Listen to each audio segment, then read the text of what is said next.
Инстаграмды шулатып отырған актриса Дариға Бадықова. Оның алдында мен.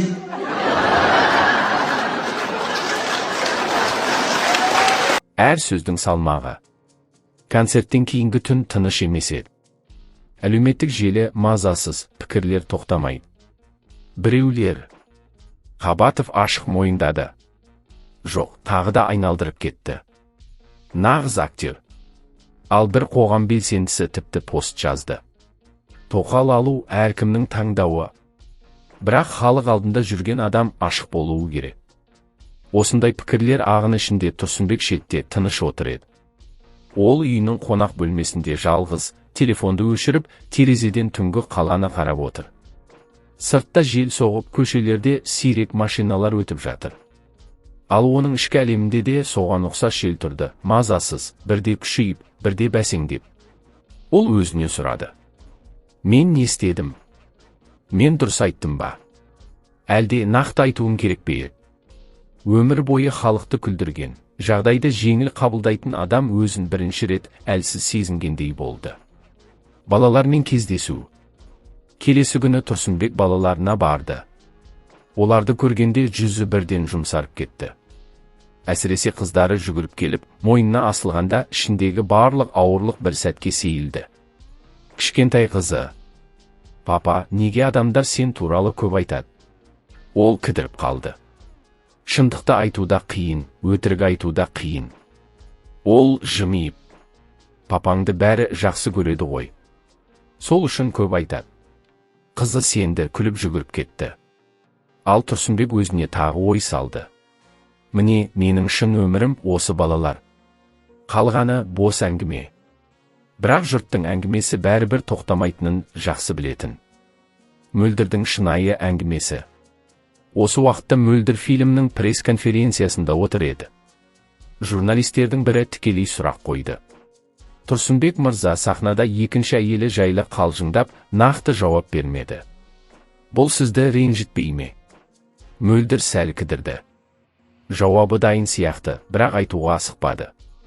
Сосын байсалды үнмен айтты. Мен Тұрсынбекке ренжімеймін. Біз бір-біріміздің өмірімізден өттік. Бірақ осының бәрінен кейін мен бір нәрсені түсіндім. Әйел адам өзін жоғалтпауы керек. Қандай жағдайда да.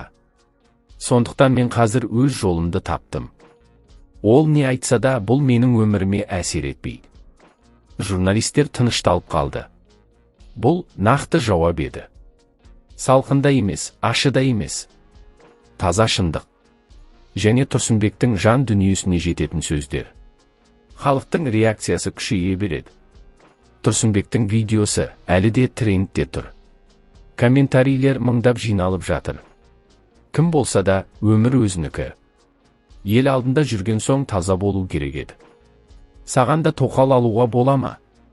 Деп ер адамдар әзілдеп жатыр. Мөлдір одан асып кетті, жаңа өмір бастады.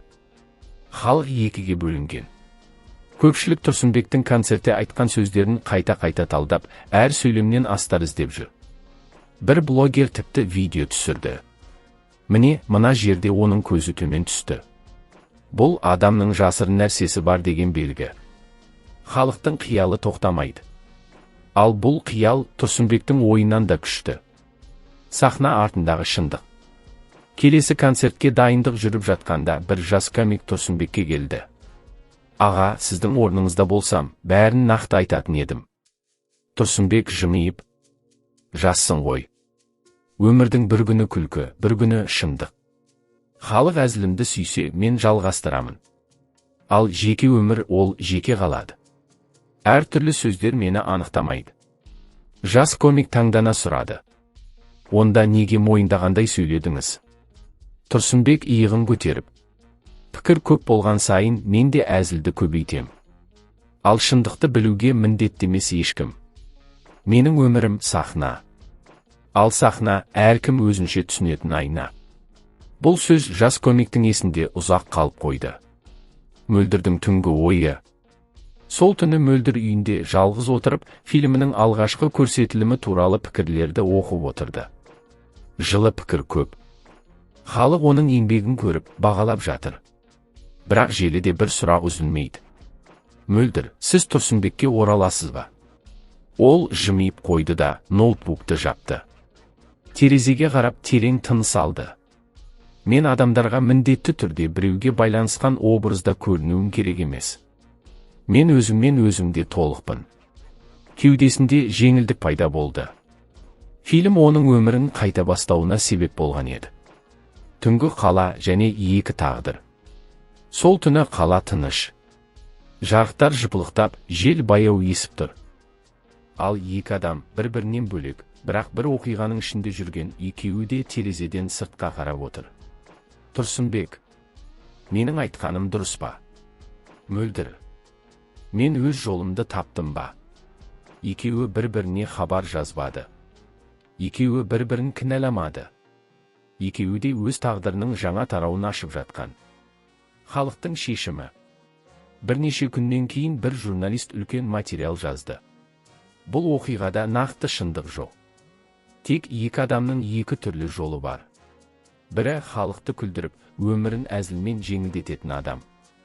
Екіншісі өнер арқылы өз жүрегін тыңдап, жаңа болашаққа қадам басқан әйел. Бұл мақаланы көп адам бөлісті.